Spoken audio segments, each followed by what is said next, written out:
আমাদের আমল এত খারাপ হয়ে গেল যে আল্লাহর গজব এমনভাবে নাজিল হয়ে গেল যে পুরো একটা মুক্তিযুদ্ধের ইতিহাস নিয়ে 1971 সনের ইতিহাস নিয়ে এত বছর পর আজকের এই টেলিভিশন টক শো থেকে কথা বলতে হচ্ছে। বিশ্বাস করেন, এর চাইতে এখন যারা যুদ্ধ হাতে মুক্তিযুদ্ধ করেছেন, অস্ত্র হাতে যুদ্ধ করেছেন, নিজেদের চোখের সামনে যারা দেখেছেন তাদের কলিগরা মরে গিয়েছে, নিজেদের চোখের সামনে দেখেছেন বাড়িতে এসে তার মা ধর্ষিতা হয়েছে, নিজেদের চোখের সামনে তারা দেখেছেন তাদের বোনকে ধরে নিয়ে গেছে রাজাকার আলবদররা, তারা আজকের এই দিনে অপশন দেন গলায় দড়ি দিয়ে মরবে, অপশন দেন ফায়ারিং স্কোয়াডে গিয়ে মরবে। এগুলো শোনার সেটা যা কিছু হচ্ছে এই বাংলায়। গোলাম মাওলা রনি, মুক্তিযুদ্ধ মীমাংসিত সত্য কিনা? অবশ্যই মীমাংসিত সত্য। সেক্ষেত্রে 2025-এর 3 জুন এসে মুক্তিযোদ্ধাদের সংজ্ঞায় যেসব পরিবর্তন অধ্যাদেশে এসেছে সেটা কতটা যুক্তিযুক্ত, যাদেরকে মুক্তিযুদ্ধের সহযোগী হিসেবে আখ্যায়িত করা হয়েছে সেটা কি অবমূল্যায়ন হচ্ছে কিনা? প্রথমত দে আর নট কোয়ালিফাইড, ইংরেজিতে যদি বলি they are not qualified, they are not authorized. তারা অথরাইজডও না, কোয়ালিফাইডও নয়।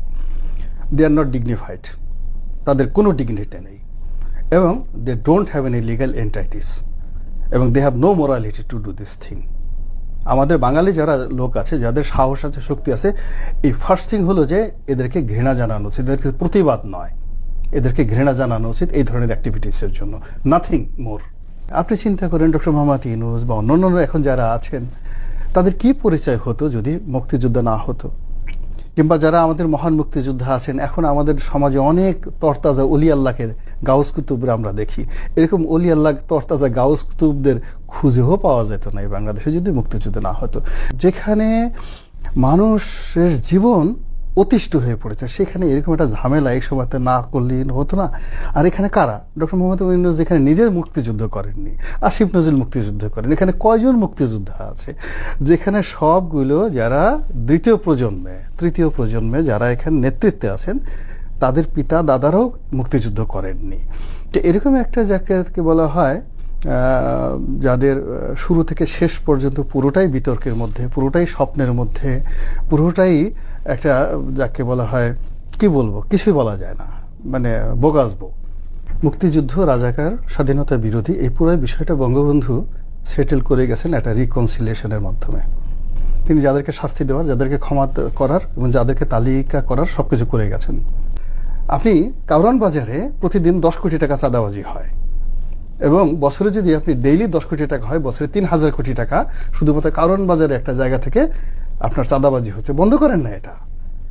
এই কয়দিনের মধ্যে, 10 মাসের মধ্যে 1 লক্ষ কোটি টাকা শেয়ার মার্কেট থেকে বের হয়ে গেল, জাস্ট 10 মাসে।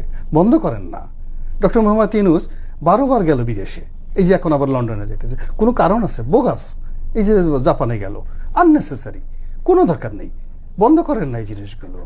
এগুলো দেখবেন যে কয়শো কোটি টাকায় প্লেন ভাড়া করে এই যে 100 কতগুলো লোক নিয়ে যায়, ঠায় এরা কি করে, কি এসে বসে, এগুলো একটু বন্ধ করেন না। আপনি বন্ধ করেন না। এই যে দেখেন গ্রামীণ ফোন 2023 সনে যত টাকা লাভ করেছে, 2024 সনে এসে তার চেয়ে কম টাকা লাভ করেছে।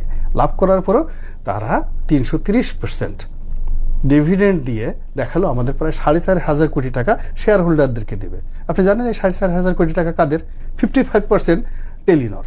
2,500 কোটি টাকা দেশের বাইরে চলে যাবে। বন্ধ করেন না। 2,500 কোটি টাকা কেন বিদেশে যাবে গ্রামীণ ফোন? এর যেটা কোনোদিন করতে পারে নাই। তা 2,500 কোটি টাকা বিদেশে পাঠান। বিটিআরসি যেটা দাবি করেছিল 1200 কোটি টাকা, সেটা দেন না। গ্রামীণ ব্যাংকের যে সিস্টার প্রতিষ্ঠান গ্রামীণ টেলিকম, তারা টাকা পাবে, তারাও প্রায় 1200 কোটি টাকা পাবে, এবং সেই টাকার কোনো ট্যাক্স দিতে হবে না।